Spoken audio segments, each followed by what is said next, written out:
Hello friends, जय माता दी। कैसे हैं आप सब दोस्तों। 22 मई आने वाली है। जी हाँ, 22 मई को है बहुत बड़ा एकादशी का व्रत। जो लोग करते हैं उनको पता ही होगा। अपरा एकादशी है, अचला एकादशी भी बोलते हैं दोस्तों इसको।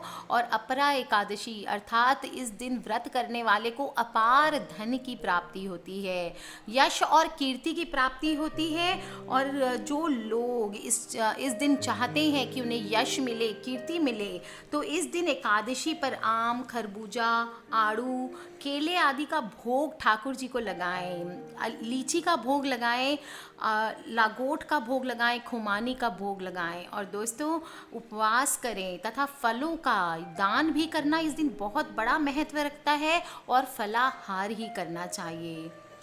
इस दिन का आपको बता दूं, अपरा एकादशी के एकमात्र व्रत से माघ में सूर्य के मकर राशि में होने पर प्रयाग का स्नान, शिवरात्रि में काशी में रह करके जो आप व्रत करेंगे वो, गया में अगर पिंडदान करेंगे तो वो, वृषभ राशि में गोदावरी में स्नान, बद्रिकाश्रम में भगवान केदार के दर्शन या सूर्य ग्रहण में कुरुक्षेत्र में स्नान करने के बराबर फल की प्राप्ति होती है। दोस्तों, इस दिन किसी भी प्रकार के अन्न का सेवन नहीं करना चाहिए। जो लोग किसी कारण व्रत नहीं रख सकते हैं उन्हें कम से कम एकादशी के दिन चावल नहीं खाना चाहिए। आपको उस दिन विष्णु सहस्त्र नाम का पाठ करना है और जो लोग इस पाठ को करते हैं या सुनते हैं उस पर विष्णु भगवान की विशेष कृपा बनी रहती है।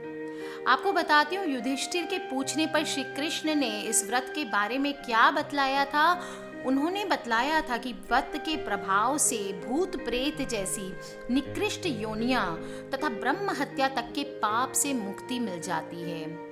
इसके अतिरिक्त जो नरकगामी मनुष्य होते हैं वो भी इस व्रत के प्रभाव से पाप मुक्त हो जाते हैं।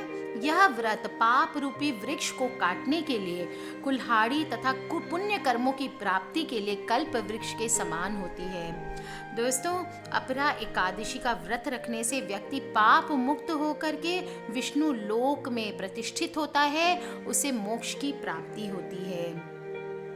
जो लोग इस व्रत को करते हैं, आप उनके लिए मैं बता रही हूँ 11 ऐसे चमत्कारी उपाय हैं जो आप करेंगे इस दिन तो आपकी हर मनोकामना होगी पूरी। दोस्तों, आपको पता ही होगा, हिंदू पंचांग के अनुसार हर महीने में 2 एकादशी के व्रत आते हैं और दोनों ही भगवान विष्णु को बहुत ही प्रिय होते हैं।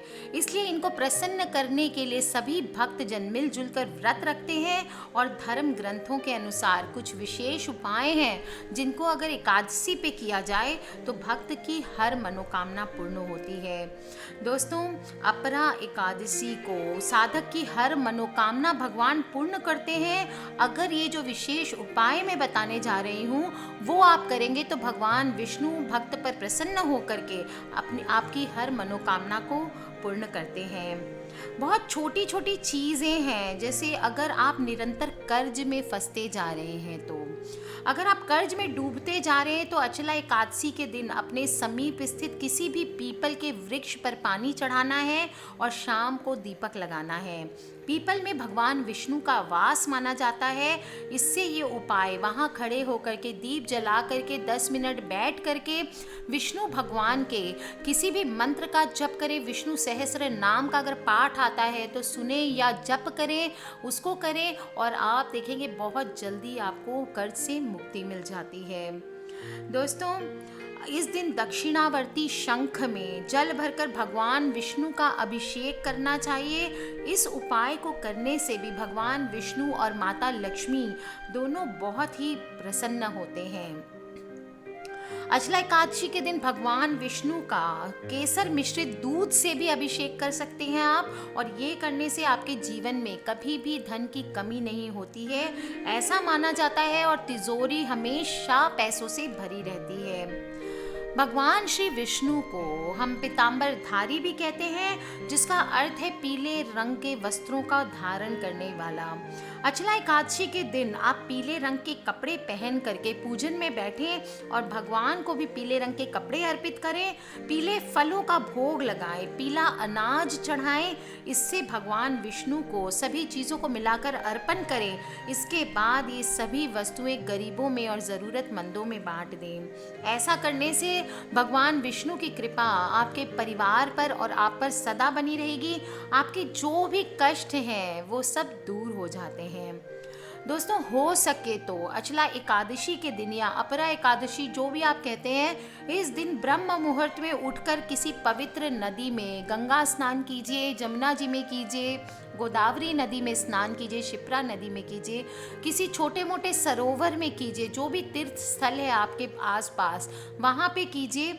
आप अगर इस दिन नदी में स्नान करते हैं तो जीवन के सभी सुख आपको प्राप्त होते हैं। अगर आपके पास कोई तीर्थ स्थल नहीं है तो आप घर में जल में एक चुटकी हल्दी डाल करके उस दिन स्नान करें और देखेंगे आपके जीवन में कैसे पवित्रता आती है। इसके बाद आपको विधि पूर्वक गायत्री मंत्र का जप करना चाहिए। और स्त्रियों के लिए ये स्नान उनके पति को लंबी आयु प्रदान करने वाला होता है, उनके पति को अच्छा स्वास्थ्य प्रदान करने वाला होता है। दोस्तों, यदि आप धन की इच्छा रखते हैं तो अचला एकादशी के दिन किसी भी पास में जो भी आपके विष्णु मंदिर हो वहाँ पे जाएं और विष्णु भगवान को सफ़ेद मिठाई या खीर का भोग लगाएं। इसमें तुलसी के पत्ते अवश्य डालें, इससे भगवान विष्णु जल्दी प्रसन्न हो जाते हैं। दोस्तों, एक क्वेश्चन मेरे पास अक्सर आता है कि मैम आप मंदिर जाके बोलते हो, घर में भी तो भगवान की मूर्ति वही है, भगवान की फ़ोटो वही है, भगवान वही है, हमारी भक्ति भावना भी वही है, तो आप मंदिर जा क्यों बोलते हो? दोस्तों, मंदिर का अपने आप में एक महत्व है। आप घर में जितने मंत्र और पूजा पाठ करके आपने अगर वैसा माहौल किया हुआ है तो अच्छी बात है, लेकिन जो सिद्धि मंदिर में वो मूर्ति की या जो भी पूजा पाठ रोज़ 4 टाइम पूजा होती है भगवान की, उनकी आरती होती है, चारों बार मंत्रों से दिन भर उनका उच्चारण जब इतने लोग दर्शन करते हैं, वहाँ पे जो पॉजिटिव एनर्जी का वास होता है, वहाँ की जो शक्तियाँ होती है, वो इसीलिए उस जगह को सिद्ध पीठ कहा जाता है। तो किसी भी सिद्ध पीठ में पूजा करना, आपके घर में डेफिनेटली भगवान वही है, सब कुछ वही है। अगर आपके आसपास कोई मंदिर नहीं है तो कोई बात नहीं, आप घर पे करें, पर सिद्ध मंदिर में जा करके जो पूजा करने से जो आपको आत्मिक शांति मिलती है, ये जो आपके जीवन में चेंजेस आते हैं, पॉजिटिव एनर्जी का वास होता है, वो घर से कई गुना ज़्यादा हो जाता है। इसलिए बोलते हैं कि सिद्ध मंदिर में जा करके आप भोग लगाइए या पूजा करिए। और धन की कामना रखने वाले साधक को अचला एकादशी के दिन एक मंत्र बता रही हूँ, उसकी 5 माला का जप करना चाहिए। मंत्र बड़ा सिंपल सा है, ओम ब्रिंग एम क्लिंग श्रिंग। लक्ष्मी माता का मंत्र है दोस्तों, आराम से कीजिए। 5 माला का आपको स्फटिक की माला हो आपके पास तो स्फटिक की माला से जप करें, नहीं तो चंदन या रुद्राक्ष की माला आप यूज़ कर सकते हैं। दोस्तों, एकादशी के दूसरे दिन ब्राह्मण को भोजन करवा करके दक्षिणा, वस्त्र आदि भी आप भेंट स्वरूप या किसी नीडी पर्सन को दान दक्षिणा दे सकते हैं। और काफ़ी कोशिशों के बाद अगर आपकी आमदनी नहीं बढ़ रही है और नौकरी है अगर आपकी, तो नौकरी में प्रमोशन नहीं हो रहा है, तो अचला एकादशी के दिन 7 कन्याओं को घर बुला करके आपको भोजन कराना है। भोजन में खीर पूड़ी अवश्य रखें और कुछ ही दिनों में आप देखेंगे कि ऐसा करने से आपकी कामना ज़रूर पूरी होती है। आपको उस दिन खीर नहीं खाना है दोस्तों, उसमें चावल होता है, इसलिए ध्यान रखें आप भूल से भी खीर का प्रसाद ना लें। अचला एकादशी के दिन आप चाहें तो एक नारियल और थोड़े से बादाम भगवान विष्णु के मंदिर में चढ़ाएं। ये उपाय करने से भी जीवन में सभी सुख प्राप्त होते हैं और अटके हुए कार्य बनने लगते हैं। दोस्तों, last but not the least एक छोटी सी बात, तुलसी पूजन तो हमें अचला एकादशी के दिन करनी ही चाहिए। शाम को गाय के घी का दीपक जलाना चाहिए। ओम वासुदेवाय नमः इस मंत्र को बोलते हुए तुलसी की 11 परिक्रमा करनी चाहिए। इससे घर में सुख शांति बनी रहती है और सभी प्रकार के संकट दूर होते हैं। साथ ही साथ भगवान विष्णु की जब आप पूजा करें तो पूजा करते समय कुछ पैसे, चाहे तो 1-2 रुपए का सिक्का भगवान विष्णु की मूर्ति या तस्वीर के समीप रख दें और पूजन करने के बाद ये पैसे फिर से अपने पर्स में रख लें। अगर आप कभी जूठे हाथ से पर्स छूते हैं तो दोस्तों पर्स हमेशा जूठे हाथ से नहीं छूना चाहिए। और या फिर अगर ऐसा है कि आपको अक्सर मुसीबत में छूना पड़ता है, हाथ नहीं धो पाते हैं, तो आप एक पीले रेशमी कपड़े में इस पैसे को बांधकर अपने पर्स में रखें। आज के लिए बस इतना ही दोस्तों। किसी भी प्रकार के क्वेश्चंस हो प्लीज़ मुझे वीडियो के नीचे लिख के पूछ लीजिए। अगर कोई पर्सनल प्रॉब्लम हो तो दोस्तों आप मुझे 10 जून के बाद मेल कर सकते हैं। अभी मेल्स पूरी तरह से क्लोज्ड हैं। और अपने फ्रेंड्स और फैमिली से इन वीडियोस को शेयर करके रखें ताकि आने वाले समय में कब कौन सी वीडियो कब किसकी लाइफ बदल दे हमें नहीं पता है। Take care friends, love you all. Subscribe करके रखें ताकि आप और मैं आने वाले वीडियोस में बहुत सारी बातें कर सकें। खिलखिलाते रहिए, मुस्कुराते रहिए।